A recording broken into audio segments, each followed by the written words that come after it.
구독자님 안녕하세요. 오늘 국가 사이버 위기 경보가 관심에서 주의 단계로 올라갔다는 소식 들으셨죠? 이게 6월 3일 대통령 선거를 앞둔 시점이라서 더 신경이 쓰이는데요. 그래서 오늘 저희가 관련 자료들, 그러니까 국가사이버안보센터 공지나 언론 보도, 또 최신 APT 그룹 동향 보고서 같은 걸 좀 보면서요.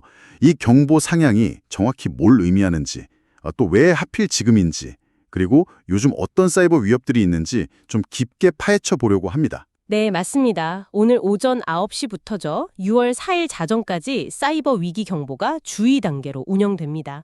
이 주의 단계라는 게요. 국가사이버안보센터 정의를 보면 위기 징후 활동이 상당히 활발해져서요. 이게 국가적인 위기로 번질 수 있는 뭐랄까 그런 가능성이 보이기 시작하는 상태를 말해요. 가능성이 보이는 상태군요. 네.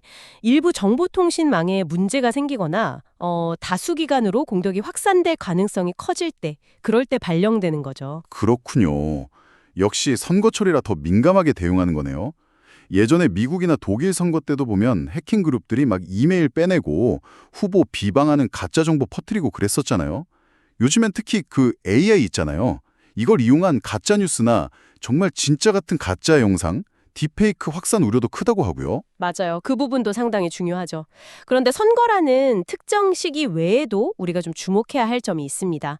바로 북한과 연계된 것으로 추정되는 해킹 그룹들, 그러니까 소위 APT 그룹들의 활동이 굉장히 활발하다는 겁니다. 특히 그 3월 동향 보고서를 보면요. 뭐 킴수키, 콘니, 라자러스 같은 그룹들이 정말 다양한 방법으로 공격을 시도하고 있어요. 레저러스 그룹 활동. 저도 그 보고서 봤는데 내용이 좀 충격적이더라고요. 개발자들을 노려서 악성 npm 패키지를 퍼뜨린다거나 가짜 채용 인터뷰로 위장해서 암호화폐 거래소를 공격하고 최근엔 클릭픽스 이런 새로운 스포까지 쓴다고 나와 있던데요. 이게 정확히 뭔가요? 네, 라자르스는요, 한국 웹서버의 그 취약점을 파고들어서 원격 제어 서버, CNC 서버라고 하죠. 이걸 만들고요. 그리고 웹사이트에 몰래 숨어드는 프로그램, 웹쉘이라고 하는데 이걸 설치하거나 악성 코드를 퍼뜨리는 식으로 여러 단계에 걸쳐서 공격을 해요.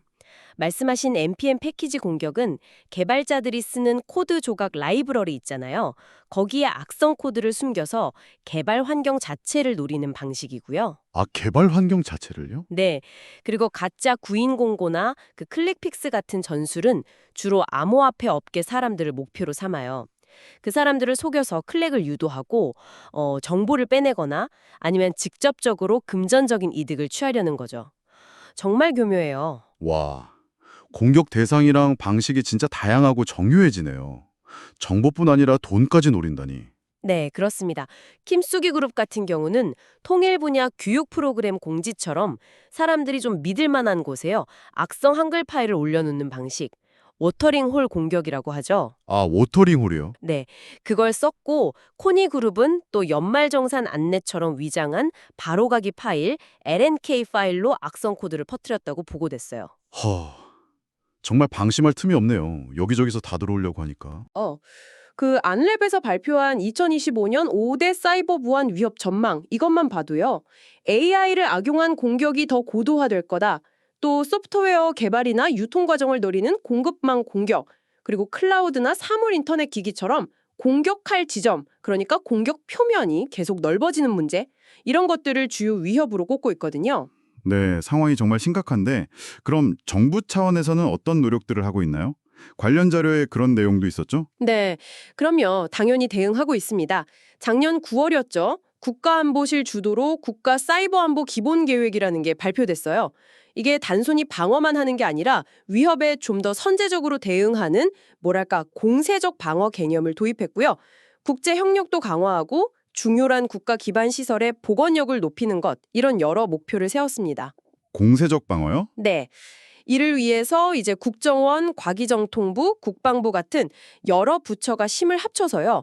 100가지 구체적인 실천 과제를 추진 중이에요. 예를 들면 강화된 클라우드 보안 인증 제도를 도입한다거나 그런 구체적인 움직임들이 포함되어 있죠. 네, 오늘은 대통령 선거를 앞두고 사이버 위기 경보가 왜 주의 단계로 높아졌는지, 그 배경에는 어떤 위협들이 있는지, 특히 최근 활발한 북한 연계 APT 그룹들의 공격 방식과 정부의 대응 노력까지 관련 자료들을 통해서 쭉 살펴봤습니다. 네, 사이버 위협은 이제 뭐 특별한 사건이라기보다는 우리 일상의 환경이 된 것 같아요. 뭐 국가적인 대응도 물론 중요하지만 구독자님께서도 개인적으로 운영체제나 사용하는 소프트웨어 있잖아요. 이걸 항상 최신 버전으로 업데이트하고 또 이메일이나 메시지로 받은 파일 링크 중에 출처가 좀 불분명하다 싶은 건 절대 함부로 열어보지 않는 것. 이런 기본적인 보안 습관을 지키는 게 정말 중요합니다. 맞습니다. 오늘 저희가 짚어본 내용들이 구독자님의 안전한 디지털 생활에 조금이나마 보탬이 되었으면 하는 바람입니다. 그리고 마지막으로 이런 질문 한번 던져보고 싶네요.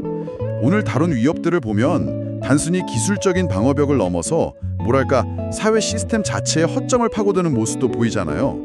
이런 변화에 맞춰서 기술적인 대비 외에 우리가 사회적으로나 정책적으로 또 어떤 고민들을 해봐야 할까요? 이 부분도 한번 생각해 보시면 좋겠습니다. 그럼 저희는 다음 시간에 더 유익한 정보로 찾아뵙겠습니다.